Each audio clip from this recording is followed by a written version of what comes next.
जय हिंद बच्चों, कैसे हैं आप सब। आशा करती हूँ आप सब बहुत मजे में होंगे और खूब मन लगा के पढ़ाई कर रहे होंगे। बच्चों एग्जाम की तैयारी आप निरंतर कर ही रहे होंगे। चलिए बच्चों, तो आज आइए हम ये जो आपका गद्य साहित्य का इतिहास है बच्चों, इसका हम थर्ड पार्ट क्लास 12 का है ये। तो इसमें अब यहाँ देखिए, कल हमने आपको ये देखिए यहाँ से पढ़ा लिया था।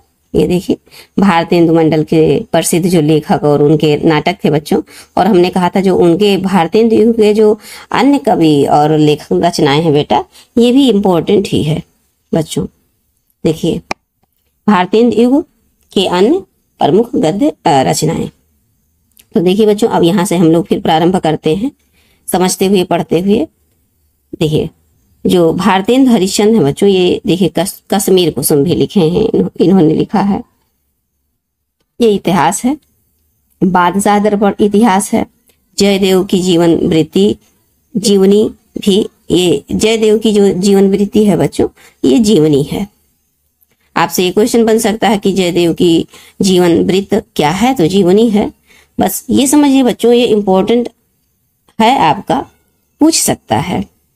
क्योंकि कभी कभार क्या होता है थोड़ा सा कि बच्चे और अच्छे पढ़ते हैं कि नहीं, क्या एग्जाम को देखने के लिए बनाते हैं, तो थोड़ा सा अन्य से भी रिलेटिव एक दो क्वेश्चन रख देते हैं। तो इस तरह से ये पूछ सकते हैं। अब देखिए बच्चों, आपको पढ़ते रहना है बच्चों, ध्यान दीजिएगा हमारी बात पर। जो हम गद्य साहित्य का ये पढ़ा रहे हैं, ये आपका निरंतर बस ऐसे इस पे सुनने पर फोकस कीजिएगा। आप निरंतर सुनते रहिए और जो इम्पोर्टेंट चीजें हैं क्वेश्चन आप उसको उतारिए कॉपी में।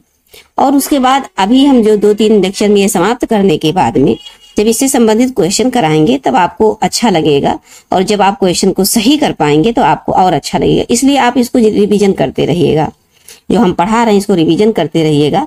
तब आप अपना टेस्ट कीजिएगा, जब हम टेस्ट लेंगे आपका क्वेश्चन के माध्यम से, तो आप अपना अवलोकन कीजिएगा कि आपको कितना याद हो गया इतने दिन में। आप एक ऐसे रटते जाए कीजिए, जैसे अब ये देखिए है ना, राधा कृष्ण दास, तो निस्सहाय हिंदू, निस्सहाय हिंदू क्या है, उपन्यास है। राधा कृष्ण दास का निस्सहाय हिंदू क्या है, उपन्यास है। इस तरह से आपको दिमाग में बार बार लाते रहना है।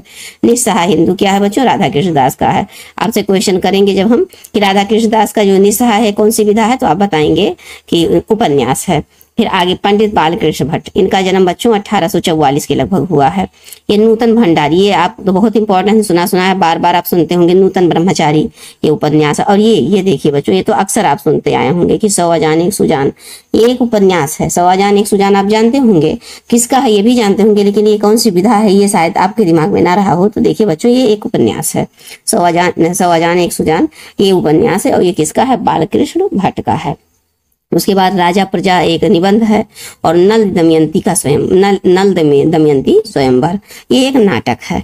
इसी तरह से आपको बार बार रिवीजन करते जाना है। बालकृष्ण भट्ट का बच्चों देखिए नूतन ब्रह्मचारी उपन्यास, 100 अजान 1 सुजान उपन्यास है, और राजा प्रजा निबंध है, और नल दमयंती आपका ये स्वयंवर क्या है, नाटक है। फिर अंबिका दत्त व्यास आ जाते हैं। इनका जन्म 1858 में हुआ है बच्चों। जो आपसे जन्म तो नहीं पूछेगा, लेकिन उनसे रिलेटिव चीजें हम जोड़ते जा रहे हैं आपको। बस आप लेखा इस पे ध्यान दीजिएगा कि इनकी रचनाएं जो हैं, और रचनाएं क्या है, कहानी है, विधा है, नाटक है, उपन्यास है, कौन सी विधा है, ये ध्यान दीजिए। तो अंबिका दत्त व्यास का ये जो कथा कुसुम कलिका है बच्चों, तो ये कहानी है। कथा कुसुम कलिका किसका है बच्चों, तो आप बताएंगे अंबिका दत्त व्यास का है। फिर आते हैं बच्चों ये प्रताप नारायण मिश्र, इनका जन्म 1856 में, भारतेंदु के समकालीन सब हैं बच्चों। 1856 का है इनका। 1850 में भारतेंदु जी का जन्म होता है। 44 में बालकृष्ण भट्ट का हो जाता है जन्म, और फिर उसके बाद में प्रताप नारायण मिश्र ये 1856 लगभग होते हैं। इनका ये जो धोखा है बच्चों, धोखा ये इस प्रकार निबंध विधा है।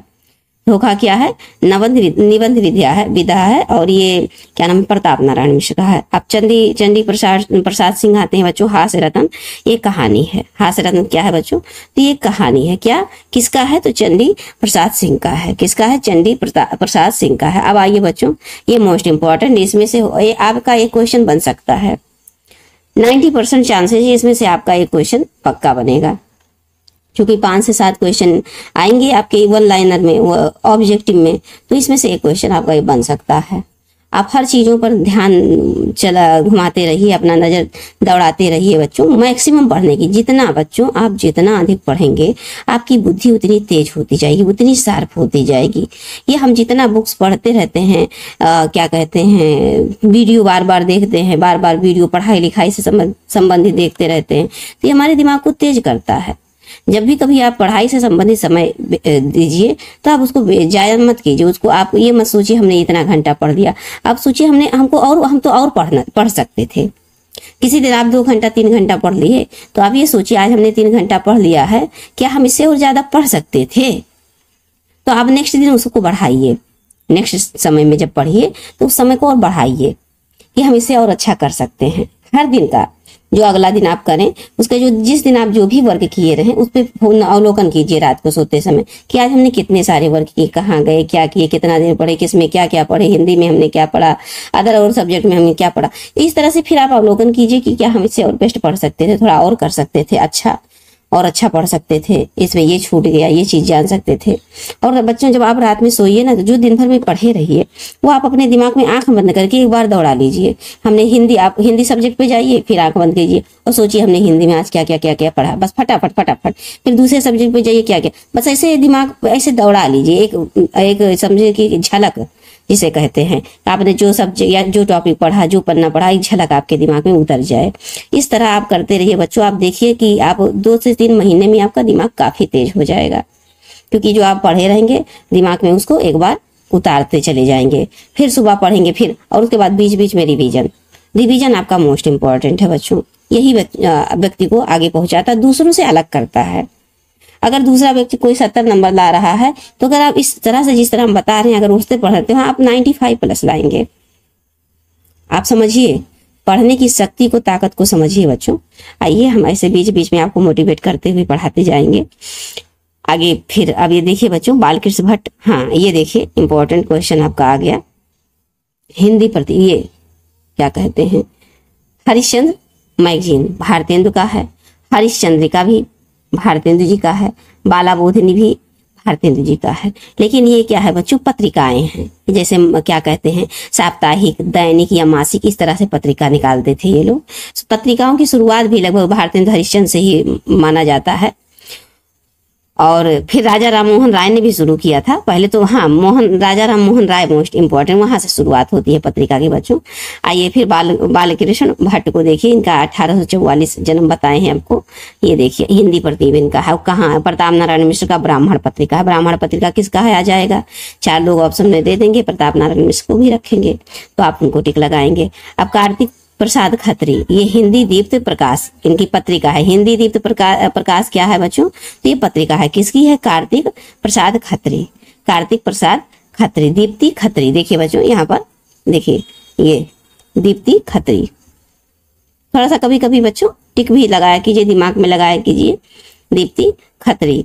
हरिश्चंद्र आप जानते हैं, हरिश्चंद्र लगा हुआ है यहाँ पर, हरिश्चंद्र भारतेंदु हरिश्चंद्र, बाला बोधिनी हरिश्चंद्र का ही है। अब यहाँ देखिए बच्चों, बद्री नारायण चौधरी प्रेमघन, ये आनंद कादम्बनी, प्रेमघन कादम्बनी, इस तरह से प्रेमघन कादम्बनी। सब पूरा पढ़ने के बाद लास्ट में ये पढ़िए, प्रेमघन कादम्बनी, इस तरह से आपको याद रहेगा। अब आइए बच्चों, आज हम द्विवेदी युगेन पे चलते हैं। आज यहाँ प्रारंभ करते हैं द्विवेदी युगेन से। द्विवेदी युगेन गद्य क्या क्या है, इसमें अब बढ़िया से हम लोग समझते हैं बच्चों। एक बार फिर से रिवाइज कर लेते हैं बच्चों, हमने पढ़ा था क्या था पिछले कक्षाओं में, देख लीजिए। जिस तरह जितनी बार हम रिवाइज करेंगे ना बेटा, आपके दिमाग में चीजें उतरती जाएंगी। देखिएगा, हम एक बार ऐसे रिवाइज कर देते हैं आपको, आपने पिछली कक्षा में पढ़ा होगा। देखिए ये यहाँ से, ये देखिए हिंदी का गद्य विकास किस भाषा में, 2 भाषा, आधुनिक काल पूर्व हिंदी और फिर आधुनिक काल हिंदी, फिर आधुनिक काल, ये देखिए ऐसे। ये देखिए बच्चों, विकास राजस्थानी से और ब्रज भाषा से हुआ है। आधुनिक जो हिंदी है, ये देखिए ब्रज भाषा, मैथिल गद्य, खड़ी बोली के प्रारंभ गद्य में क्या था, देखिए बच्चों, ये देखिए राजस्थानी और ब्रज भाषा हमने आपको बताया नहीं।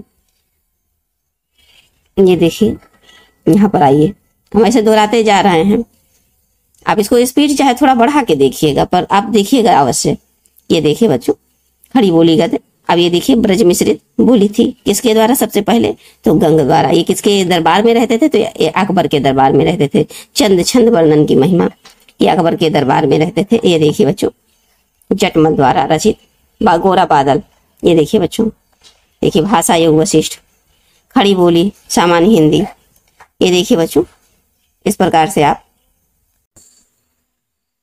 आइए बच्चों ऐसे देखते चलिए। देखिए ये सब हमने पिछली क्लास में पढ़ा नहीं है, ये देखिए, ये हम बार बार आपको रिवीजन करा रहे हैं इसीलिए कि आपके दिमाग में चीजें बनती चली जाए। ये देखिए अभी, अब आइए बच्चों, अब हम ये देखिए, ये जो चार हैं इम्पोर्टेंट, अब भारतेंदु गिनगत हो गया।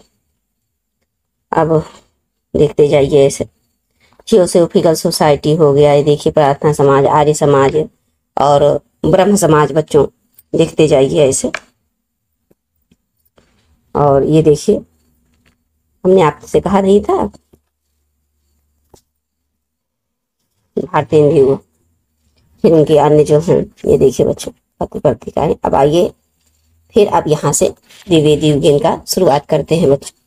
ध्यान पूर्वक आप बस निरंतर सुनते जाइए। देखिए द्विवेदी युग का नामकरण बच्चों हजारी प्रसाद महावीर प्रसाद द्विवेदी की हमने पीछे चर्चा भी की है। नागरी प्रचारणी सभा की प्रेरणा से ये देखिए सरस्वती पत्रिका का प्रकाशन बच्चों, ये नागरी प्रचारणी जो सभा है इनकी प्रेरणा से हुआ था और इसमें इन्होंने कार्य 1900 में इसका प्रकाशन हुआ था बच्चों। और इसके जो संपादक थे, सबसे पहले संपादक ये चिंतामणि घोष थे। कौन थे बच्चों? चिंतामणि घोष थे। और फिर 1903 से सरस्वती पत्रिका का जो संपादन का कार्यभार है बच्चों, ये महावीर प्रसाद द्विवेदी ने संभाल लिया था। और उसके बाद में ये आगे देखिए, थोड़ा सा ऊपर करें, ये देखिए उसके बाद ये बच्चे देखिए, द्विवेदी जी पहले सरस्वती के संपादक डॉक्टर श्याम सुंदर दास थे। जैसे जब द्विवेदी जी आए तो इनसे पहले डॉक्टर श्याम सुंदर दास थे बच्चों, डॉक्टर श्याम सुंदर दास थे। ये बहुत इंपॉर्टेंट में से नहीं है, पर ये चर्चा हम इसलिए करते हैं क्योंकि ये हिंदी विषय होता है ना बच्चों, जीवन भर आप ही काम आएगा जब तक आप किसी लक्ष्य को प्राप्त न कर लेंगे। जो भी आपको जीवन में बनना है, टीचर, डॉक्टर और जो भी है, आप किसी भी क्षेत्र में जा रहे हैं, अगर कंपटीशन एग्जाम में हिंदी है तो ये आपके साथ हमेशा बने रहेंगे। ये द्विवेदी जी, महावीर प्रसाद द्विवेदी जी, ये सब। तो इनसे पहले बच्चों ये डॉक्टर श्याम सुंदर दास थे। उसके बाद 1903 से ये महावीर प्रसाद द्विवेदी ने इनका कार्यभार संभाला। फिर आइए बच्चों, ये देखिए द्विवेदी युग को जो जागरण सुधार का काल की संज्ञा किसने दी? ये आगे चल के चीजें बहुत, अब आपके इसी एग्जाम में बन सकता है क्वेश्चन कि ये जो द्विवेदी युग को जो जागरण सुधार काल किसने कहा? संज्ञा दी अर्थात सुधार काल, जागरण सुधार काल किसने कहा द्विवेदी युग को? तो आप बताएंगे डॉक्टर नगेंद्र को। तो इसको ऐसे नोट कर लीजिएगा बच्चों, ऐसे ये सब नोट करने वाली चीजें हैं आपकी। और फिर देखिए ये महावीर प्रसाद द्विवेदी की जो रचनाएं हैं बच्चों, ये देखिए संपत्ति शास्त्र, जनकस्य दंड, रसज्ञ रंजन, सुकवि संकीर्तन और कवि और कविता व आत्मनिवेदन इत्यादि इनकी रचनाएं हैं बच्चों। भाषा की शुद्धि तथा वर्तनी की एक रूपता के प्रबल समर्थक ये महावीर प्रसाद द्विवेदी ही थे। क्या जो भाषा थी उसकी बच्चों शुद्ध वर्तनी के प्रबल समर्थक, मतलब उन्होंने ध्यान दिया इस पर ज्यादातर कि भाषा का परिष्कार और परिमार्जन इन्होंने किया। भारतेंदु युग व द्विवेदी युग, ये देखिए बच्चों, को जोड़ने वाली कड़ी को कवि बाल मुकुंद, कौन थे? भारतेंदु युग और द्विवेदी युग। भारतेंदु युग और द्विवेदी युग को जोड़ने वाले कौन थे बच्चों? तो ये बाल मुकुंद गुप्त थे। अब आइए इनसे संबंधित नाटक को हम देख लेते हैं कि कौन कौन से, ये सभी नाटक ही बच्चों द्विवेदी युग के महत्वपूर्ण नाटक। ये देखिए नाटक, तो राधाचरण गोस्वामी, अब यहाँ द्विवेदी युग में भी थे राधाचरण गोस्वामी, ये भारतेंदु युग के हैं लेकिन द्विवेदी युग में भी थे। तो ये देखिए श्री सुदामा पौराणिक है, ये नाटक ही है। शिवनंदन सहाय सुदामा, ये सुदामा जी ने लिखा, पौराणिक है ये भी। ब्रजनंदन सहाय, ये उद्धव है, क्या है? ये उद्धव पौराणिक है, ये भी नाटक ही है। देखिए श्री सुदामा राधाचरण गोस्वामी, सुदामा श्री सुदामा ये राधाचरण गोस्वामी का है, लेकिन सिर्फ सुदामा, सॉरी बच्चों, सॉरी क्षमा करें, ये श्री दामा, श्री दामा राधाचरण गोस्वामी, दामा राधा, दामा और राधा, राधाचरण गोस्वामी। और शिवनंदन सहाय सुदामा, सुदामा तो शिवनंदन सहाय और दामा तो राधाचरण गोस्वामी। फिर आता है ब्रजनंदन सहाय तो उद्धव, उद्धव को किसने लिखा तो ब्रजनंदन सहाय ने। फिर गंगा प्रसाद ने क्या लिखा तो रामाभिषेक, राम अभिषेक रामाभिषेक पौराणिक है ये। फिर गंगा प्रसाद को रामाभिषेक, गंगा प्रसाद रामाभिषेक किससे होता है बच्चों, ये देखिए ऐसे अभिषेक याद रखिएगा, गंगा किससे होता है अभिषेक, गंगा से।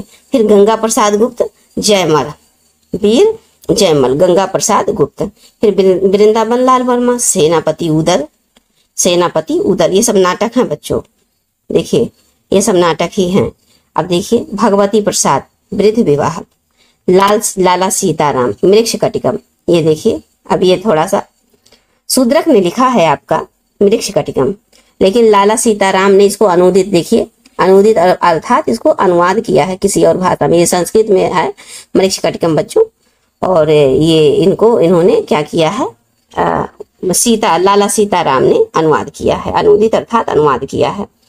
सदानंद अवस्थी, ये नागानंद, इसको इन्होंने अनुदित किया है। फिर आइए बच्चों ये देखिए उल्लेखनीय उपन्यास, अभी तक आप नाटक देख रहे थे, मोस्ट इम्पॉर्टेंट है ये देखिए देवकीनंद खत्री आपके, चंद्रकांता, चंद्रकांता संतति, भूतनाथ बेगम, ये देखिए वीरेंद्र वीर, कुसुम कुमारी और नरेंद्र मोहिनी। ये इतना, ये चंद्रकांता और संतति, ये भूतनाथ बच्चों ये इंपॉर्टेंट में है, आप याद करके रखिएगा, इसको आपको परीक्षा में देखने को मिल सकता है। और आइए बच्चों किशोरी लाल गोस्वामी को देखते हैं, इन्होंने तारा उपन्यास, रजिया बेगम, कनक कुसुम, सोना और सुगंध लिखा है। गोपाल दास गहमरी भी इंपॉर्टेंट है आपके। सरकटी लाश, जासूस की भूल और किसे खून, ये देखिए बच्चों एक मिनट इसको थोड़ा सा छोटा करें, हाँ, किसे में खून, किस में खून ऐसे होगा बच्चों। लज्जाराम शर्मा आ गए, आदर्श दंपति, आदर्श हिंदू, लज्जाराम शर्मा जब आएंगे आदर्श की बात होगी तो लज्जा की बात आएगी। लज्जा व्यक्ति जो होता है कैसा, आदर्श में ज्यादा रहते हैं ना, तो आदर्श दंपति और आदर्श हिंदू, ये सब ऐसे ट्रिक पकड़े रहेंगे। अब आप जो जैसे आप लज्जाराम शर्मा आएंगे बच्चों तो आपको आदर्श शब्द याद आ जाएगा, लज्जाराम शर्मा आदर्श। अयोध्या सिंह उपाध्याय हरिऔध, अधिकेला फूल और हिंदी ठेठ हिंदी का ठाठ, हमने पहले भी इसको आपको पढ़ाया है। ये जब अयोध्या सिंह उपाध्याय का जीवन परिचय आपको पढ़ाया है बच्चों पद में, तब इसमें आपको ये बताया है अधिकेला फूल और ये ठेठ हिंदी का ठाठ, ये उपन्यास विधा है, ये भी हमने समझाया था आपको। अब आइए कहानी विधा समझ लेते हैं। ये देखिए आपने अभी तक क्या पढ़ा, नाटक पढ़ा, उपन्यास पढ़ा, अब कहानी पे आते हैं। कहानी ये देखिए किशोरी लाल गोस्वामी, मोस्ट इंपॉर्टेंट कहानी है बच्चों, इंदु में थी। फिर लाला भगवान दीन, प्लेग की चूर्ण, ये आपका 1902 का है। और ये रामचंद्र शुक्ल 11 वर्ष का समय, कितना समय लगता है रामचंद्र जी को कितना समय लगा था वनवास में जाने के, वनवास कितने वर्ष का लगा, 14 वर्ष को, लेकिन रामचंद्र शुक्ल ने 11 वर्ष का समय लिखा। क्या लिखा, 11 वर्ष का समय लिखा। ऐसे याद करने के लिए बच्चों, याद करने के लिए, जैसे श्री रामचंद्र जी को 14 वर्ष का वनवास हुआ था, लेकिन रामचंद्र शुक्ल ने कितना समय, 11 वर्ष का समय लिखा। भगवान दीन, ये देखिए आपको ट्रिक से हम इसको याद करा देते हैं बच्चों। भगवान दीन, प्लेग की चुड़ैल, आप चुड़ैल किसी को पकड़ेगा कहाँ पर जाएंगे, किसी के यहाँ जाएंगे, ठीक हो जाएगा तो उनको भगवान बना लेंगे, उनका दास हो जाएंगे, भगवान दीन। किशोरी लाल गोस्वामी इंदुमती, बंग महिला दुलाई वाली लिखी है। और चंद्रधर शर्मा गुलेरी तो आपको याद ही होगा, उसने कहा था, ये भी कहानी बहुत अच्छा है बच्चों।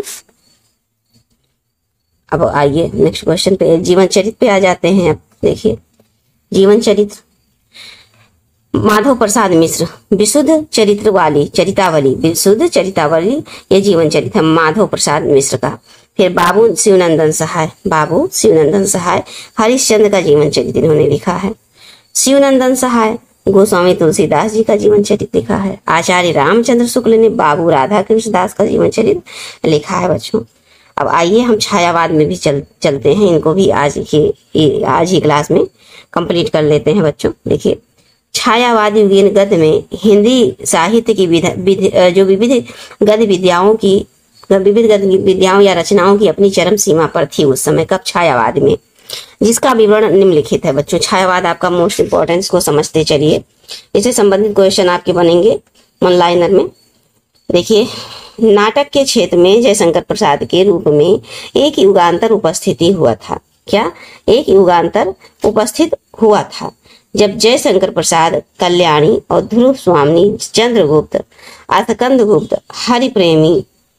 हरिप्रेमी आपके स्वर्ण विहीन, रक्षाबंधन, प्रतिशोध, लक्ष्मी नारायण, ये हरिप्रेमी की थी और ये जयशंकर प्रसाद की थी नाटक। और फिर मिश्र की, प्रताप नारायण मिश्र की, ये क्या कहते हैं, सन्यासी मुक्ति का रहस्य। अब उपन्यास के क्षेत्र में ये बच्चों नाटक के क्षेत्र में अभी तक था, देखिए ये नाटक के क्षेत्र में था, ये सारे विधा जयशंकर प्रसाद की, ये देखिए, और ये हरिकृष्ण प्रेमी की, और ये मिश्र की, ये सब नाटक विधा है। अब आइए देखते हैं बच्चों उपन्यास विधा। उपन्यास के क्षेत्र में देखिए, इसको थोड़ा सा और ऊपर कर देते हैं पहले, ये देखिए उपन्यास के क्षेत्र में प्रेमचंद को ले लीजिए, उपन्यास सम्राट इनको कहा जाता है। देखिए बच्चों, अब ये इंपॉर्टेंट है आपका, इनकी जो प्रमुख रचनाएं हैं, जो देखिए बच्चों, सेवा सदन, रंगभूमि, कर्मभूमि, निर्मला, कायाकल्प, गबन, गोदान आदि सब शामिल है। प्रेमचंद के अतिरिक्त विश्वंभर नाथ शर्मा कौशिक ने भी, आचार्य चतुर्थ सेन शास्त्री थे, शिव पूजन सहाय थे, पांडे बेचन शर्मा उग्र भी थे, भगवती वर्मा भी थे। ये सब उल्लेखनीय उपन्यासकार थे बच्चों। फिर निबंध के क्षेत्र में आइए पढ़ लेते हैं। अब निबंध के क्षेत्र में आप सबसे पहले आचार्य रामचंद्र शुक्ल को ले लीजिए, का महत्वपूर्ण स्थान रहा है निबंध के क्षेत्र में। इनकी रचनाएं हैं भाव या मनोविकार, घृणा, क्रोध, साधारणीकरण और व्यक्ति वैचित्रवाद एवं काव्य में रहस्यवाद इत्यादि, ये सब इनकी निबंध हैं बच्चों। और ये देखिए चिंतामणि निबंध संग्रह में सब सम्मिलित है। ये चिंतामणि क्या है? एक निबंध संग्रह है। संग्रह हमने आपको पहले भी चर्चा की है कि संग्रह बहुत सारे छोटे छोटे निबंधों का एक में कर देना और उसको एक नाम दे देना, एक शीर्षक दे देना। जैसे इसमें चिंतामणि में ये सारे जो ऊपर निबंध हैं ये सब दिए हुए हैं। देखिए भाव, मनोविकार, घृणा, क्रोध, साधारणीकरण और व्यक्ति वैचित्र एवं काव्य रहस्यवाद, ये सब ये चिंतामणि में संग्रहित है बच्चों, संकलित है। और उसके बाद इनके अतिरिक्त ये देखिए शिव पूजन सहाय हो गए, पद्म लाल पुन्ना लाल बख्शी हो गए, बेचन पांडे बेचन शर्मा उग्र हो गए, वियोगी हरि हो गए, और श्री राम शर्मा, बाबू गुलाब राय और संपूर्णानंद आदि, ये सब उल्लेखनीय निबंधकार में आते हैं। अब आइए बच्चों, निबंधकार हमने पढ़ लिया है। अब ये देखिए छायावाद उत्तर युग को, पहले हम इसे एक बार फिर से दोहराते हैं बच्चों, दोहराते चलते हैं। देखिए हमने क्या क्या पढ़ा, द्विवेदी युग से शुरू किया है अभी हमने, आप जानते हैं। ये देखिए इधर थोड़ा सा पढ़ने बाद अभी ये देखिए यहाँ पर द्विवेदी युग से हमने प्रारंभ किया। द्विवेदी युग में आपको सरस्वती पत्रिका के बारे में हमने बताया कि महावीर प्रसाद द्विवेदी यहाँ द्विवेदी युग से हैं, इन्हीं के नाम से ही शुरू हुआ है द्विवेदी युग। 1900 क्या कहते हैं, ये देखिए 1900 से प्रारंभ हुआ था। चिंतामणि घोष इसके संपादक थे, किसके? नागरी प्रचारणी सभा के। देखिए ये दोहरा देते हैं आपको बच्चों, जितनी बार हम चीजें दोहराएंगे उतनी बार चीजें याद रहेंगी हमको। देखिए ऐसे हम दोहराते चलते हैं। ये देखिए पहले ये थे और उसके बाद महावीर प्रसाद द्विवेदी हुए। और महावीर प्रसाद द्विवेदी की जो रचनाएं हैं बच्चों, ये देखिए ध्यान से देख लीजिए, इंपॉर्टेंट में से है। रसक रंजन ऐसे पूछ सकता है ऑनलाइन में। ये देखिए महत्वपूर्ण नाटक, ये देखिए शिवनंदन सहाय, ये देखिए लाला सीताराम मृक्ष कटिकम, ये देखिए अनुदूत है। और ये देखिए गंगा प्रसाद अभिषेक करेंगे ना, राम अभिषेक, गंगा प्रसाद राधा चरण गोस्वामी, श्री दामा और शिवनंदन सहाय सुदामा और गोस्वामी राधा चरण गोस्वामी दामा, इस तरह से। ये देखिए अब ये देखिए देवकीनंद खत्री बच्चों, देखिए ये सब इम्पोर्टेंट है। ये देखिए अधिक लाखों ठेठ हिंदी का ठाठ, हम दोहराते चल रहे हैं बच्चों, आपके दिमाग में दोबारा क्लिक कर रहे हैं। देखिए किशोरी गोस्वामी, इंदुमती, लाला भगवान दीन प्ले की चूड़न, देखिए भगवान दीन भगवान का दास हो जाएगा ना, प्ले की चूड़न जिसका ठीक हो जाएगा। 11 वर्ष का समय लगता है किसको? रामचंद्र शुक्ल को ठीक करने में। बंग महिला दुलाई वाली, चंद्रधर शर्मा गुलेरी, उसने कहा था। ये सब देखिए। अब ये देखिए जीवन चरित में आ जाता है। ये देखिए रामचंद्र शुक्ल का ये जीवन चरित, ये गोस्वामी, और ये देखिए माधव मिश्र, ये सब जीवन चरित है बच्चों। अभी हमने अब ये देखिए छायावाद में हमने चर्चा की है अभी। ये देखिए छायावाद में अभी हमने जस्ट अभी चर्चा करते हुए चल रहे हैं। देखिए नाटक के क्षेत्र में कौन है, जयशंकर प्रसाद का नाम पहले आता है। उपन्यास के क्षेत्र में देखिए प्रेमचंद का पहले नाम आता है बच्चों। देखिए निबंध के क्षेत्र में आपके महादेवी महावीर प्रसाद आचार्य रामचंद्र शुक्ल का नाम पहले आता है। अब देखिए बच्चों छायावाद उत्तर युग हम लोग पढ़ लेते हैं। ये देखिए 1 मिनट बच्चों, थोड़ा सा इसको और बड़ा कर देते हैं आपकी सुविधा के लिए। ये देखिए छायावाद उत्तर प्रगतिवाद युगीन गद्य। अब इसमें इस युग में हिंदी गद्य की सर्वांगीण उन्नति बेटा इसी युग को माना जाता है, छायावाद उत्तर युग को। जैसे जयशंकर प्रसाद ये चारों स्तंभ आते हैं, पंत जी हैं, निराला जी हैं, महादेवी वर्मा जी हैं। तो महत्वपूर्ण गद्य लेखों के जो शैली है बच्चों, ये देखिए इसमें आचार्य हजारी प्रसाद द्विवेदी, इनकी पांडित्य चिंतन के साथ साथ सहजता सरसता इसमें इनमें ज्यादा विद्यमान था। ये पांडित्य थे, मतलब बुद्धिमान ज्ञानी थे, ज्ञानी में आते थे। ये देखिए सहज सरल इनकी भाषा थी, शैली थी। शांत प्रिय द्विवेदी जी शांत प्रिय, देखिए प्रभाव ग्राहिणी प्रज्ञा, और फिर ये देखिए भावोच्छ्वासित शैली थी इनकी। फिर रामधारी सिंह दिनकर की देखिए विचारशीलता थी इनमें, विषय वैविध्य था, विभिन्न प्रकार अलग अलग विषयों का, और व्यक्तित्व व्यंजना थी इनमें। भगवती चरण वर्मा को देख लीजिए बच्चों, सहज व्यवहारिक और प्रवाहमय इनकी शैली थी। जैनेन्द्र कुमार को देख लीजिए, दार्शनिक मुद्रा और मनोवैज्ञानिक निगूढ़ता में पूर्ण थे। आज्ञे को देख लीजिए, इनमें बौद्धिकता थी इनकी शैली में बच्चों। और ये देखिए डॉक्टर नगेंद्र तर्क, ये देखिए बच्चों राम वृक्ष बेनीपुरी शब्द, ये बनारसी दास चतुर्वेदी, संस्मरण जीवनिया रेखा चित्र, ये सब लिखा है इन्होंने। कन्हैया लाल ये देखिए, वासुदेव शरण अग्रवाल, ये आपके गद्य में या पद्य में है बच्चों। देखिए वासुदेव शरण अग्रवाल, इनका जीवन परिचय भी आपको याद करना है। देखिए भगवत शरण उपाध्याय, ऐतिहासिक घटनाओं का भावपूर्ण नाटकीय शैली, देखते जाइए बच्चों। ये देखिए लेखक और विशेषताएं, ये देखिए विद्या निवास मिश्र, इन विशेषता की ये वैज्ञानिक दृष्टि से सोचते थे चीजों को, सांस्कृतिक चेतना इनमें थी, और लोग पर संप्रीत था बच्चों। आधुनिक जीवन बोध भी हरिशंकर प्रसाद, देखिए व्यंग्यात्मक शैली के ये ज्यादातर वो थे, व्यंग्यात्मक शैली। और धर्म विभारती को देखिए बच्चों, ये गंभीर एवं विचारपूर्ण गद्य के में क्या कहते हैं विशेषता थी इनकी। और शिव प्रसाद सिंह आंचलिक या लोक चेतना से संपृक्त ये व्यापक मानवीय चेतना के वाहक थे बच्चों। ये थोड़ा सा आपको हो सकता है बोर महसूस हो रहा, पर इसको बच्चों सिर्फ आप सुनने पर ध्यान दीजिए, आप निरंतर इसको बस सुन लीजिए। इससे संबंधित जब क्वेश्चन कराएंगे तो चीजें आपकी और क्लियर होगी। और सुनना पड़ेगा बच्चों, पढ़ना पड़ेगा, सुनना पड़ेगा, क्योंकि यही है हमारी गद्य विधा में, इसी प्रकार से है। गद्य विधा में आपको ऐसे पढ़ना पड़ेगा। कभी कभी पढ़ने में बोरियत महसूस हो तो ये देखिए ऐसे सुन लीजिए। सुनने के बाद ये इंपॉर्टेंट चीजें जब हम क्वेश्चन कराएंगे तो हम नोट भी करवाएंगे, कुछ यहाँ पर भी टिक लगवाते चल रहे हैं। आप नहीं तो स्क्रीनशॉट ही ले लीजिए, स्क्रीनशॉट लेके और एक बना के उसी में आप उसी मोबाइल में ही देखते रहिए। जिसके पास मोबाइल ज्यादा समय तक उपलब्ध रहता है वो ऐसा भी कर सकता है, और जिसके पास मोबाइल नहीं रहता वो इंपॉर्टेंट चीजें नोट कर ले अपनी कॉपी में, कॉपी से दोहराए, रिविजन करे। तो आइए बच्चों अब हम प्रयोगवाद की तरफ चलते हैं।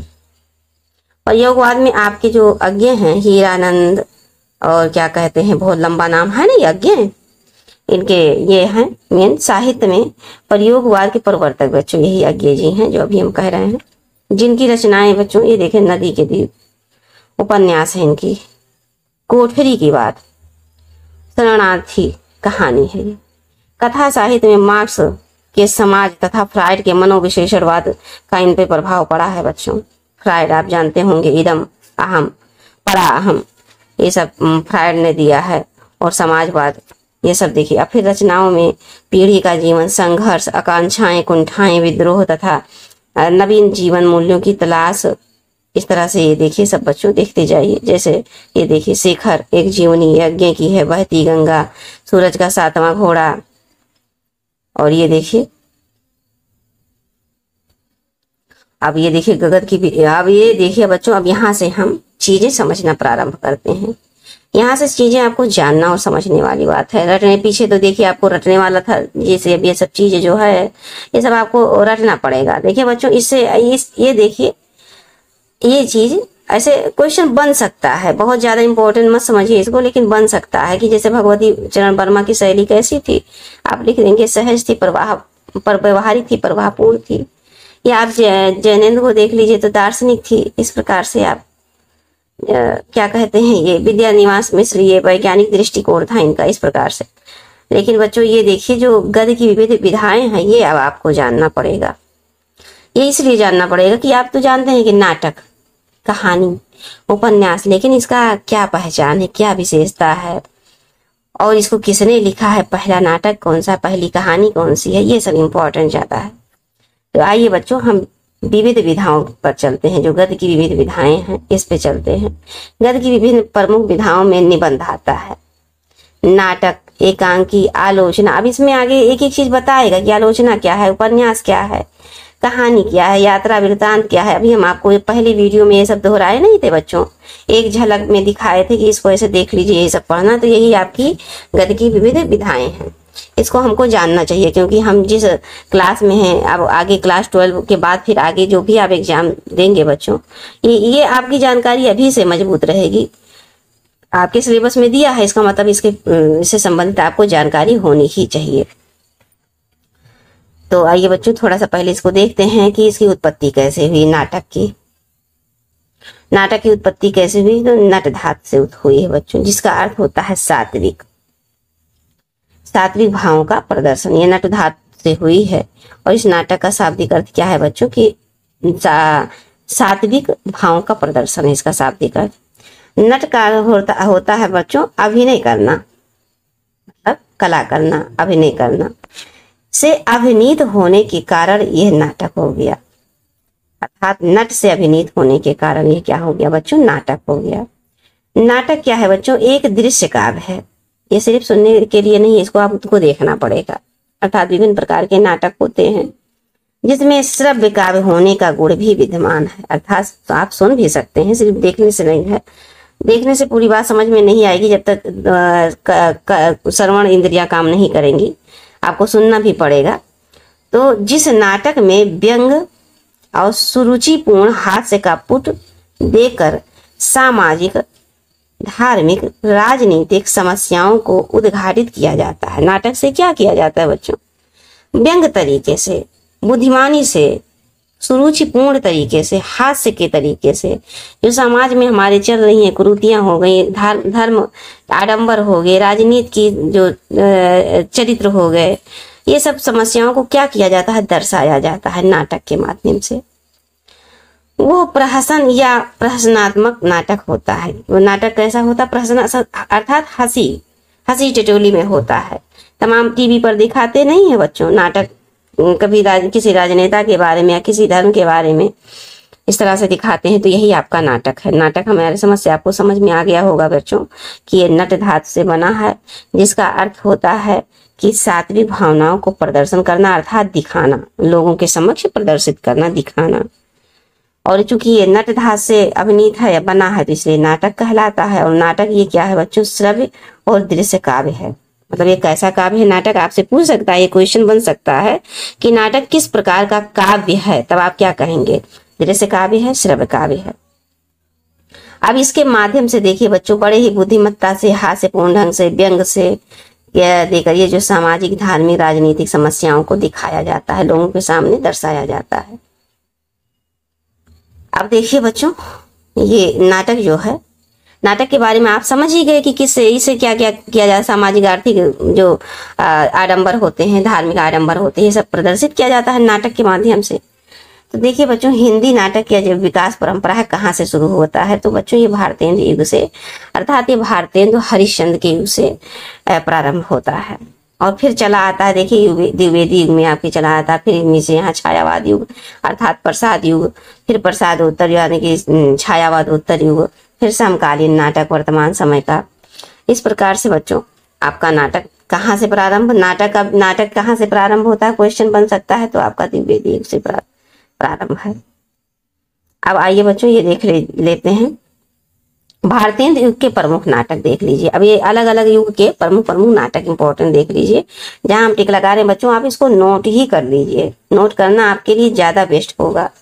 देख लीजिए ये आप इसमें आप याद कर लीजिए तो समझ लीजिए आपको सारे क्वेश्चन करना ही आ ही जाएगा, कुछ छूटेगा नहीं। ये देखिए, ये खत्री जी का विधवा विवाह, ये देखिए भारतेंदु हरिश्चंद्र, विद्या सुंदर, चंद्रावली। अब आपसे पूछ लेगा ये कई प्रकार से कि भारतेंद्र युग से नाटक का शुरुआत किस युग से होता है, या विद्या सुंदर कौन सा नाटक है, मतलब कौन सी विधा है, नाटक है, उपन्यास है, कहानी है, ये सब ऐसे करके। तो आपको इसको बार बार रिवीजन करते हुए सुनते हुए, वीडियो को भी सुनेंगे बार बार आप, और प्लस कॉपी में जब उतारेंगे तो कॉपी से भी आप रिवाइज करेंगे। अगर आपके पास बुक है तो बुक में भी आप ऐसे टिक कर लीजिए, अंडरलाइन कर लीजिए पेन या पेंसिल से, और फिर उसके बाद में उसको कॉपी से उतारिएगा, पर आप कॉपी में जरूर अलग से उतार लीजिएगा, क्योंकि एग्जाम टाइम में यही छोटा सा कॉपी बार बार रिवीजन करने में काम आता है। और विश्वास मानिए बच्चों, अगर आप निरंतर रिवीजन करते हुए परीक्षा में जाके बैठे तो फिर आपसे कोई भी क्वेश्चन छूटेगा नहीं। आपके पास समय नहीं रहेगा कि आप सर उठा के इधर उधर किसी को देख लीजिए या किसी से कुछ पूछ लीजिए। आपको 3 घंटा पूरा यूं ही बीत जाएगा, और लिखते हुए बीतेगा, वो अपने मन से आप लिखेंगे सर। ये विश्वास आप 100% गारंटी है बच्चों आपसे। ऐसे ही नहीं कर रहे हैं बच्चों, ये हमारा खुद का अनुभव है, यहाँ तक ऐसे नहीं पहुंचे हैं, इसलिए हम आपको बता रहे हैं। अब आइए बच्चों, द्विवेद युग के नाटक। अभी आपने पढ़ा भारतेंद्र युग के, अब द्विवेद युग के देखिए। बद्रीनाथ भट्ट चंद्रगुप्त। अब आपको चंद्रगुप्त दे देगा, आप कंफ्यूजन में हो जाएंगे कि ये जयशंकर प्रसाद का है, स्कंदगुप्त चंद्रगुप्त या फिर बद्रीनाथ का। तो ये बद्रीनाथ का ही है बच्चों, जयशंकर प्रसाद का स्कंदगुप्त है। अब यहाँ देखिए, माखन लाल चतुर्वेदी, कृष्णार्जुन युद्ध, राम गुलाम लाल, ये देखिए, ये सबको आप देखते जाइएगा। ये देखिए, संयोगिता हरण, हरिदास माणिक, जीवानंद शर्मा, भारत विजय, बनवारी लाल, कृष्ण कथा या कंसवध। अब आइए बच्चों, प्रसाद युग के नाटक को भी देख लेते हैं। लगे हाथ, थोड़ा जल्दी जल्दी हम इसको दोहराते हैं, तो क्वेश्चन के माध्यम से फिर दोहराएंगे। जयशंकर प्रसाद का देखिए नाटक है बच्चों, सज्जन विशाख और अजासत आप याद रखिएगा। जयशंकर प्रसाद का हरिकृष्ण प्रेमी, रक्षाबंधन, पाताल विजय और प्रतिशोध। प्रेमचंद का देखिए बच्चों, करबला और संग्राम, ये इंपॉर्टेंट है। बेचन पांडे, बेचन शर्मा उग्र, ये महात्मा, ईसा चुंबन डिक्टेटर, ये सब हैं। और ये देखिए, राम वृक्ष, बेनीपुरी, अम्बपाली, ये है इंपॉर्टेंट। सुदर्शन, अंजना, विश्वम्बर नाथ शर्मा कौशिक, विधवा हिंदू विधवा नाटक बच्चों। और ये उदय शंकर भट्ट कमला, इनका नाटक है। राम नरेश त्रिपाठी, सुभद्रा। इस प्रकार से देखिए बच्चों, ये देखिए। अब हम यहाँ नाटक को यहीं समाप्त करते हैं बच्चों। देखिए यहाँ पर थोड़ा सा, ये देखिए, विष्णु प्रभाकर, ये इंपॉर्टेंट है बच्चों। युगे युगे क्रांति, आप इसको याद रखिएगा। ये क्या कहते हैं, लक्ष्मी नारायण मिश्र और ये विष्णु प्रभाकर भी इंपॉर्टेंट है। ये देखिए, सिंदूर की होली। और अब आता है प्रसाद उत्तर अर्थात छाया युग, वाद के बाद उदय शंकर भट्ट आते हैं। राधा, अश्वत्थामा, और ये देखिए असुर सुंदरी, और क्या कहते हैं, मुक्तिपथ। पांडे, बेचन शर्मा उग्र, तो गंगा का बेटा। हरि कृष्ण प्रेमी, आहुति, प्रकाश स्तंभ, और ये अमृत पुत्री। ये सब क्या है बच्चों, नाटक ही है, ध्यान दीजिएगा। ये कश्मीर का कांटा, झांसी की रानी, वृंदावन लाल वर्मा, मोस्ट इंपॉर्टेंट है। गोविंद वल्लभ पंत, ययाति और सेठ गोविंद दास कर्ण। अब आइए देखिए बच्चों, समकालीन नाटक वर्तमान के देख लीजिए। उसके बाद ये देखिए, समकालीन नाटक, मोहन राकेश, आधे अधूरे, शायद, आषाढ़ का एक दिन, ये इंपॉर्टेंट, आधे अधूरे, मोहन राकेश। भीष्म साहनी, तंब, यहाँ पर देखिए, माधवी, रंग दे बसंती चोला, भीष्म साहनी का। हानुस, माधवी, आलमगीरपुर, देखिए बच्चों, जगदीश चंद्र माथुर, ये देखिए, कोणार्क, पहला राजा, दशरथ नंदन, ये सब इंपॉर्टेंट है बच्चों। लक्ष्मी नारायण लाल, दर्पण, सूर्यमुख, और गुरु, कांजी, कजरी वन, गंगा माटी। आप ये देखिए, अब ये सब जो हम टिक लगा दिए हैं बच्चों, इसको आप याद करके रखिएगा। अब नेक्स्ट क्लास में देखिए बच्चों, अब एकांकी से प्रारंभ करेंगे, देख लीजिए, याद रखिएगा। आप भी एकांकी से प्रारंभ करेंगे। फिर उसके बाद यहाँ तक देखिए, उपन्यास, कहानी, निबंध, आलोचना, ये सब बताते हुए फिर अन्य विधाएं चलेंगे। तो आइए बच्चों, ये वीडियो अभी यहीं समाप्त करते हैं। आप इसको निरंतर देखते रहिए, आप इससे बोर मत होइए, क्योंकि ये गद्य है बच्चों। गद्य विधा में जब तक आप चीजें नहीं समझेंगे तो आपको कोई नाटक, कोई कहानी ले लें, आप समझाना प्रारंभ कर दें, आप गद्य में आगे विधा आएगा ना आपका, सब जानते हैं, तो उसमें आप कैसे करेंगे जब तक अच्छे से नहीं समझे रहेंगे।